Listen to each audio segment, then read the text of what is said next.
How would a Pokemon card reselling business fare on a show like Shark Tank? Today we're going to talk about that, but before we get started, please leave a thumbs up and subscribe to the channel down below. Also, be on the lookout for important updates from geminspectorllc, my upcoming pre-grading service. We should be announcing some big things very, very soon. So with no further ado, let's dive into today's topic. How would we do as resellers operating our businesses if we went in front of the Shark Tank crew, right? So for those of you that don't know, and I'll keep this brief because I assume most people have heard of the show, Shark Tank is a show where large investors or real estate tycoons, whatever, very wealthy individuals will, give you a floor to pitch your business for an acquisition, meaning that you are attempting to sell your business to them, either, an equity stake or the full business for whatever proprietary components it has. Well, when we talk about just how business acquisitions work, the first thing that we must understand is there are three main ways to evaluate a business. So first is going to be just market-based comps. So looking at how similarly sized and similarly operated businesses in the same category have sold for recently. Next, you could do multiples of earnings. So whether it be 6 times gross rev or 6 times net, whatever you and obviously the person who you're hoping will acquire your business negotiate to, that's another way of going about it, is just looking at the total earnings. And then finally, we have a book value estimation, which is just the value of all of the items or equipment that your business is comprised of. So today I'm going to talk about each of these three components and what would or would not work from the perspective of a Pokemon reselling business.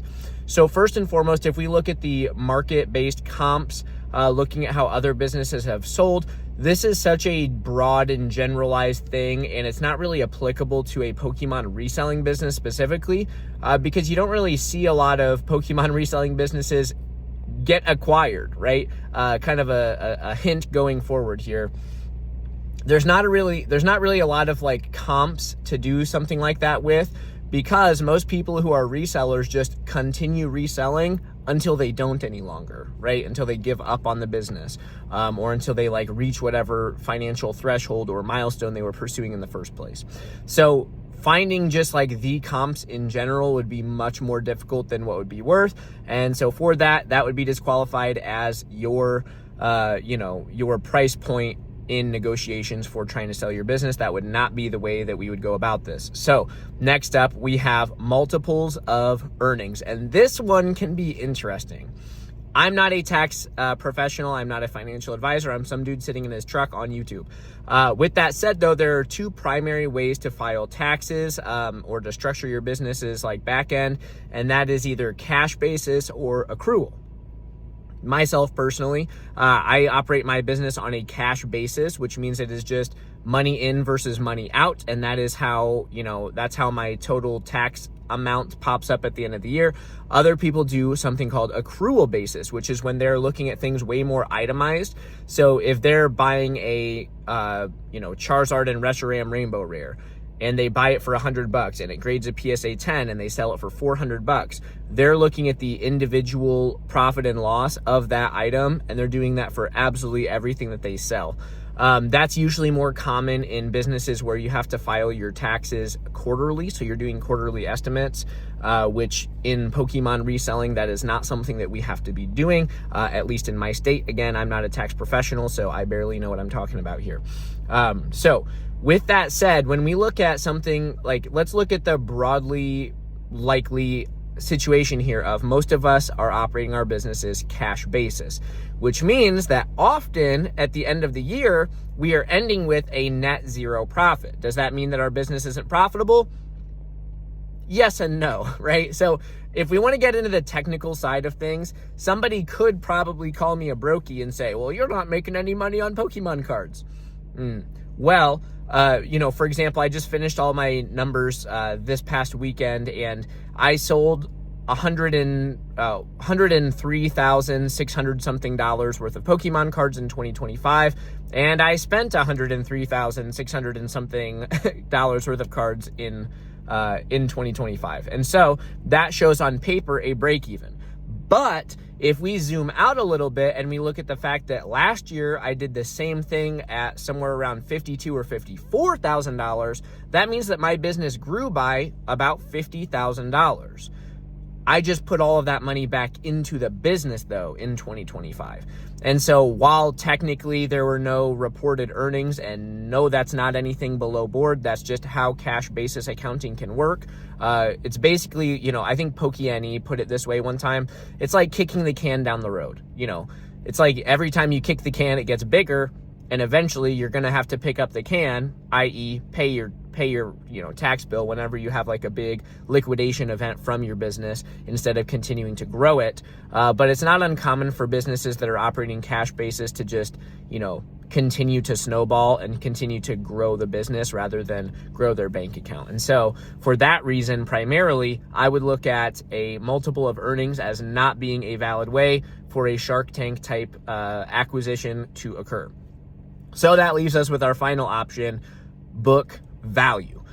Again, if you forgot from the beginning of the video, a book value estimation is basically just totaling up all of the value of your inventory. You could also include the equipment that you would be offloading in the event of an acquisition or an exit.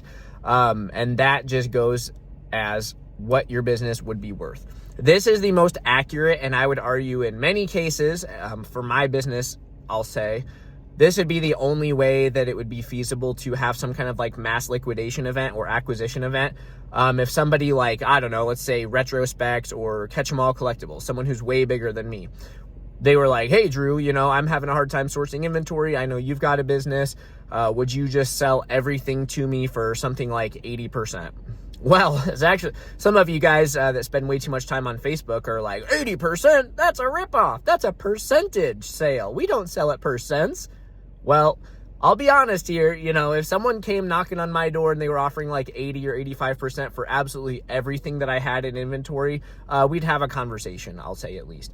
But that's kind of how this situation would go. It's like book value is the only real feasible option for a business like mine because there's nothing proprietary about it. There's nothing special that I'm doing. Like, there is no special sauce. And if that's not a theme that you've received from this channel so far, here it is directly put in front of you. There's no special sauce to make the reselling and Pokemon cards happen. The special sauce is you and your ability to commit and have discipline and continue to operate regardless of, whatever's going on in the interim. So, since there's nothing proprietary, that means that they're not buying any like special component of the business. Like, my business is not any better or worse than Danazard's business. He's a friend of the hobby that also runs like a 6-figure reselling business. So it's like there's nothing completely different. Like, we're both of us are buying cards and then either sending them to a grading company or not sending them to a grading company and then selling those cards. And so that means that's nothing special. There's no major difference. It's just two different people are operating, doing similar things. And for that's why that's another humongous reason why those other two acquisition strategies are not applicable to a business like ours. With that said, though, it's basically, whoever has the bigger inventory is going to get a bigger payout in terms of book value estimation. And you could even go so far as to say, like, if you're only operating slabs, well, you could just offload them all to someone like James, Z&G Emporium. And that would be a pretty easy and efficient way to get your book value without actually having to negotiate with anybody. So there's that. The problem you would run into, and obviously you have outlets today for like sealed product via DC Sports. I think DC Sports might do ungraded cards as well, but I'm not sure. I haven't actually utilized that service. In the past, I've used, when I'm feeling particularly lazy or bogged down, I've used other, consignment services for raw cards. Like, I know, Skya, that one guy, that's literally his username. Sorry. He had a raw TCG player consignment service for a while. I think I actually have a box off to him. I'll have to check in with him. But anyways, I've used services like that before, but like raw cards, you're kind of you're kind of up the creek a little bit. But with sealed and slabs, you have like these very easy ways to liquidate your product and just get out of a position. And yeah, you have to do the work. You have to package the items, ship the items, insure the items, blah, blah, blah, blah, blah. But none of that is anything that you wouldn't already know if you're like a relatively high level operator within this space. So with that said, TLDR, if a business like ours were to go on Shark Tank, we would get absolutely obliterated. I believe that we would get absolutely no offers, regardless of whether you're doing, $50,000 in revenue a year, all the way up to like $3 million of revenue in a year, because there's just nothing proprietary or special about it. You're just arbitraging. Now, I'll back up and I'll add this one little special take.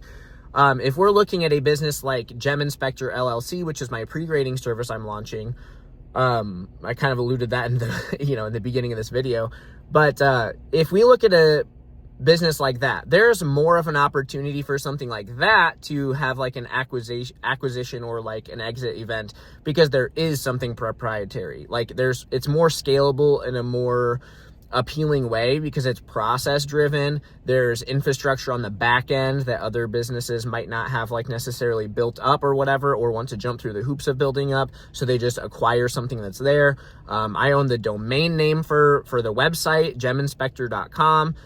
So there are some proprietary elements of a service-based business like geminspector that are not present in something like reselling Pokemon cards, because it's just like either doing this or that, and it's up to a person's discretion and level of risk exposure, market experience, knowledgeability, stuff like that. And so that's pretty much how we would fare. So if you're looking at, some kind of like mass liquidation event somewhere down the line, I would probably not consider a reselling business to be what you're going for. However, reselling has proven to be quite scalable. Compounding does indeed have an effect over here. And so I do think that reselling is still worth pursuing. Hope this one is a fun topic for all of you. Thank you so much for watching, and I will see you on the next one.